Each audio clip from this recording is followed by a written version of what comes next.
ضابط عسكري سوفيتي سابق أصبح شخصية دولية، أغرق مناطق الصراع بالأسلحة ووضع يده في الصراعات المشتعلة كلها، سلح الجهات المتحاربة في كل أنحاء العالم. كلمة السر في الحروب الأهلية الإفريقية والتمرد الكولومبي وصراعات الشرق الأوسط. صنف خطرا على أمريكا ومسؤوليها، باع كل ما يتعلق بالسلاح من الرصاصة وحتى الصاروخ. تاجر الموت الذي أشعل أزمة بين روسيا وأمريكا، ورفض البيت الأبيض جميع وساطات الكرملين لتسليمه، واليوم يعرض بايدن بنفسه تسليمه لبوتين. فيكتور بوت، الرجل الذي أحرج بايدن وانتصر لبوتين. شهرة واسعة.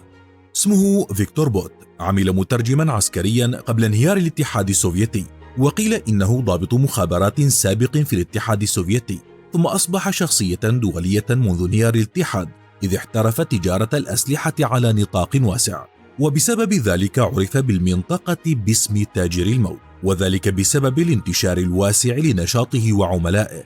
وتعود علاقته بتجارة الأسلحة إلى التسعينات، حيث وجهت إليه اتهامات بترتيب تهريب أسلحة عسكرية إلى مناطق الصراع من ليبيريا إلى سيراليون وأفغانستان.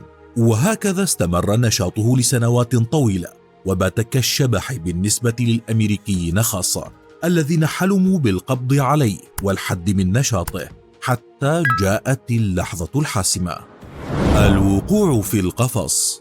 زاد نشاط بوت كثيرا، وبات يتاجر بكل ما يتعلق بالأسلحة من الرصاصة وحتى الصاروخ، وكان يستخدم 7 أسماء مستعارة، مستفيدا من إتقانه لأكثر من 6 لغات يستخدمها مع كل شخصية لتسليم أسلحة ومعدات مختلفة إلى الجهات المتحاربة في كافة أرجاء العالم، مستغلا بذلك الحروب الأهلية الإفريقية والتمرد الكولومبي مرورا بالشرق الأوسط.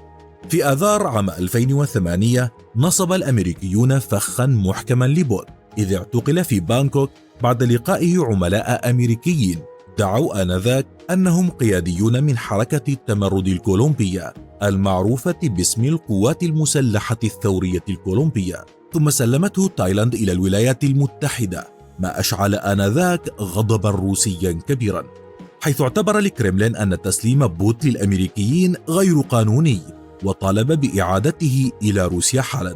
وعلى مدار سنوات حاولت روسيا استعادة مواطنها بممارسة ضغوط كبيرة على الإدارات الأمريكية المتعاقبة، وذلك بالتأكيد على أن الاعتقال غير قانوني وأن أسبابه سياسية بحتة.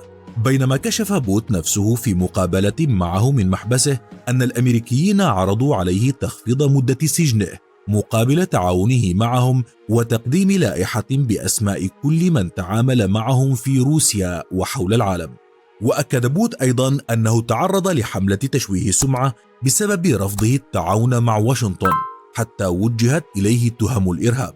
وأثناء محاكمة بوت في مدينة مانهاتن، ركز الادعاء على دوره في إمداد الكولومبيين بالأسلحة لاستخدامها ضد القوات الأمريكية في كولومبيا، وهو الأمر الذي نفاه بوت جذريا، وأصر طوال محاكمته على أنه مجرد رجل يعمل في مجال النقل الجوي، ولا علاقة له بتجارة الأسلحة والإرهاب.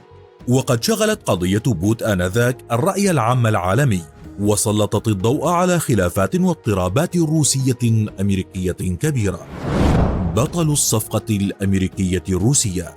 في مفاجأة من العيار الثقيل، أعلنت إدارة الرئيس الأمريكي الحالي جو بايدن استعدادها تسليم بوت لموسكو مقابل استلام شخصيتين أمريكيتين محتجزتين في روسيا، وهما نجمة كرة السلة بريتني غرينر، وهي أمريكية احتجزت في روسيا على خلفية تهم لها علاقة بتجارة الممنوعات، والجندي السابق بمشاة البحرية الأمريكية بول ويلان المحتجز في موسكو، والذي حكم عليه عام 2020 بالسجن 16 عاما بتهمة التجسس. وقد جاء الإعلان على الصفقة على لسان وزير الخارجية الأمريكي أنتوني بلينكين، الذي وصف هذا العرض بالمهم، وأن الأمريكيين يأملون من الروس الموافقة عليه.